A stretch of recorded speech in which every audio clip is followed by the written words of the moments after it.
Hi friends, அஸ்ஸலாமு அலைக்கும். Welcome to our channel. என்னுடைய சேனல் நீங்கள் ஃபர்ஸ்ட் டைம் பார்க்குறீங்க, மறக்காமல் சப்ஸ்கிரைப் பண்ணிடுங்க. சப்ஸ்கிரைப் பண்ணாமல் நிறைய பேர் பார்க்குறீங்க, கொஞ்சம் சப்போர்ட் பண்ணுங்க. ஸோ வீடியோக்குள்ளே போகலாம். இன்னைக்கு மார்னிங் பிரேக்ஃபாஸ்ட் தோசை தான் ஊற்றிட்டுருக்கேன். மேக்ஸிமம் நான் அதிகமாக தோசை தான் பிரேக்ஃபாஸ்ட்டாக இருக்கும். இருந்தாலும் வெறும் மாவு அப்படின்ட்டு இல்லாமல் ஜஸ்ட் அதில் முட்டை சேர்த்துப்பேன், குழந்தைங்களுக்காக ப்ரோட்டீன் இருக்கணும்ல. ஸோ அந்த மாதிரி தான் எனக்கு முட்டை தோசை ஊற்றி சாப்பிட்டாச்சு. பாப்பாவுக்கு சாப்பாடு ஊட்டி விட்டாச்சு. மதியானம் சமையலில் இறங்கியாச்சு களத்தில்.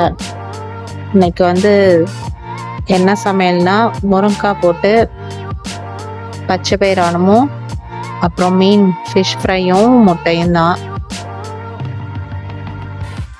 ஸோ அதுக்கு தான் காய்கறியெல்லாம் கட் பண்ணிகிட்ருக்கேன். முள்ளங்கி, கேரட், முருங்கை எல்லாமே கட் பண்ணிகிட்ருக்கேன். இந்த பருப்பு தான் இந்த பாட்டிலில் வச்சுருந்தேன். இதில் எறும்பு போகும் லைட்டாக மூடுனா.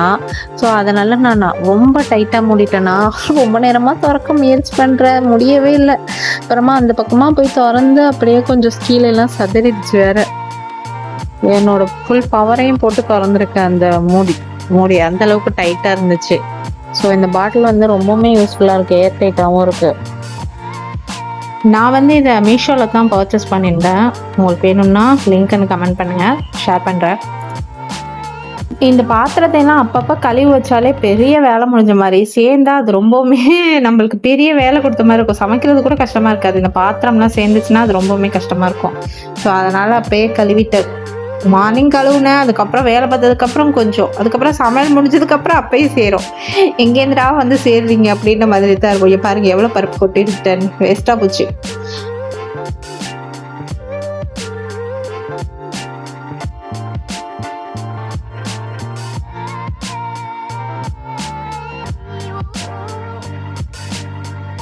ஒரு பக்கம் ரைஸ் போட்டாச்சு. ஸ்கூலுக்கு சாப்பாடு எடுத்துகிட்டு போகணும், அதுக்குள்ளே சமைச்சிடுவோம் 12 மணிக்குள்ளே.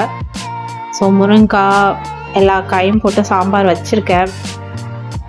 இதுக்கு மஞ்சத்தூள், ஜீரகத்தூள் மட்டும்தான் சேர்த்துருக்கேன்.